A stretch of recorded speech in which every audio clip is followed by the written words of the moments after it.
Bismillahirrahmanirrahim. Well, dear students, today we are here with the third lecture on the poem A Bird Came Down the Walk, and today we will try to follow the main theme as well as the sub themes of the poem.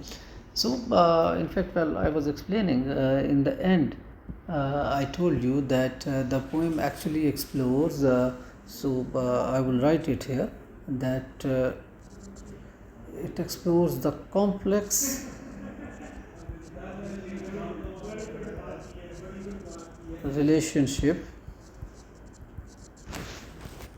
between nature and humanity. So delicate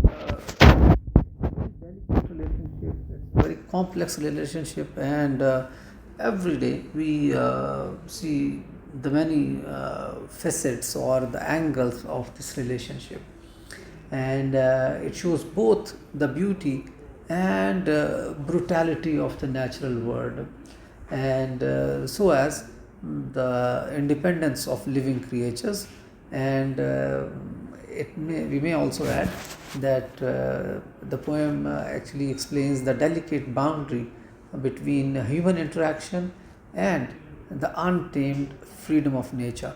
That is towards the end of the poem, when the poetess offered some crumbs to the bird, but the bird was very cautious, and he preferred to have a flight to move away for the sake of the freedom.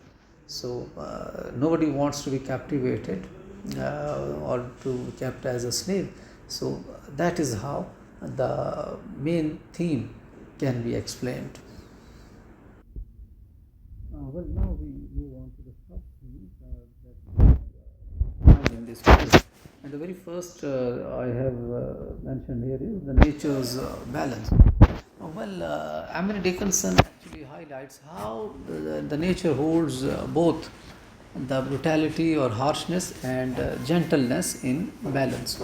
At one moment, the bird seems to be very brutal or cruel, and the other moment, when he lets go the beetle, well, that shows the gentle behavior of the bird.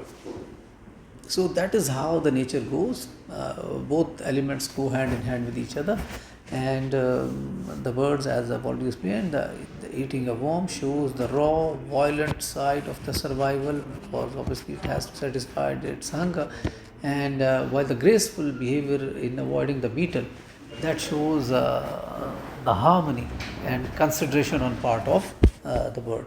So this contrast actually underlines the coexistence of cruelty and beauty in the natural world. The second theme can be human interaction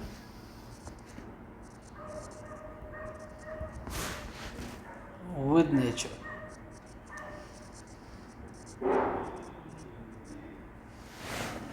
The speaker or the poetess very quietly observes the bird, just representing the human desire to connect, to have a strong bond with the natural world, and then she offers a crumb, symbolizing an attempt to form a relationship or a bond, but the bird's flight emphasizes that nature values its independence. I've already said that all creatures, living creatures, actually they prefer their independence to any other thing.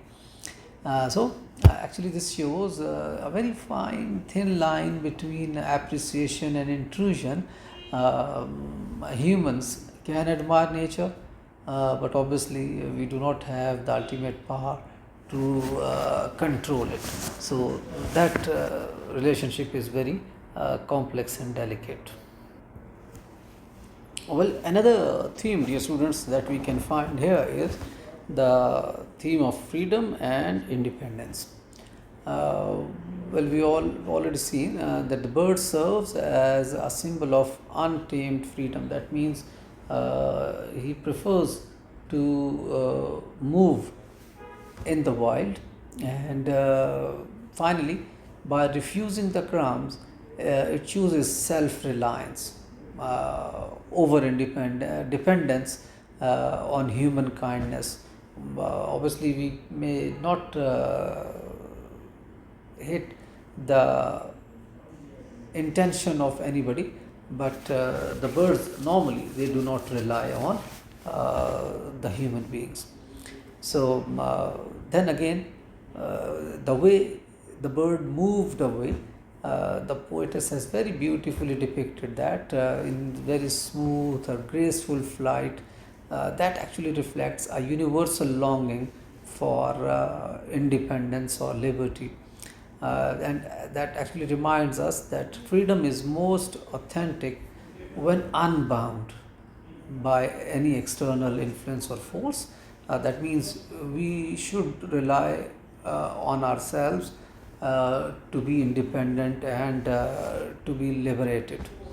The next theme that I have identified over here is innocence and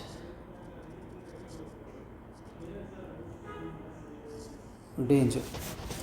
Well, this theme can be understood by the bird's cautious movements, which reveal an instinctive awareness of the hidden or the things which are not visible. So, the hidden threats, we may say, even in apparently very peaceful setting, but we always need to be very cautious for the independence and liberty that we are enjoying. So the line, like one in danger, cautious, that is the line actually I am repeating from the poem. That shows how innocence in nature is always paired with vigilance. Normally we see that the smaller animals and the birds, I mean apart from the predatory animals, birds, the smaller animals and the birds, well, they look or they seem very innocent, but it does not mean that they are not aware of their surroundings. They are always keeping a very smart eye or cautious eye on their surroundings, looking for any impending danger. So, this duality emphasizes that danger is present anywhere at any time, even I would say in the moments of beauty and calmness.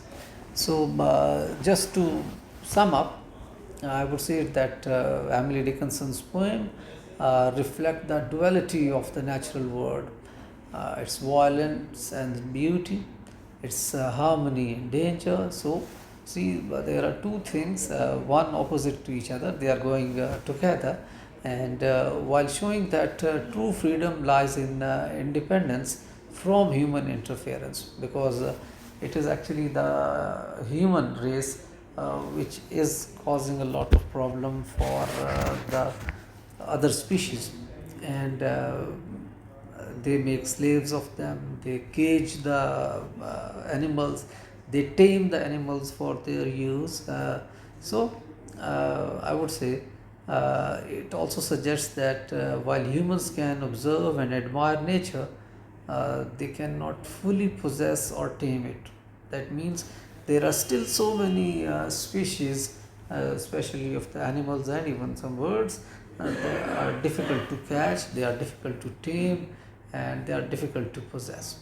So I believe that sums up our today's lecture, and we have tried to explore the themes which were present in the poem, and I hope you must have understood now the poem to a very good level. Allah bless you all, beta, and I hope to see you in another lecture. Thank you very much.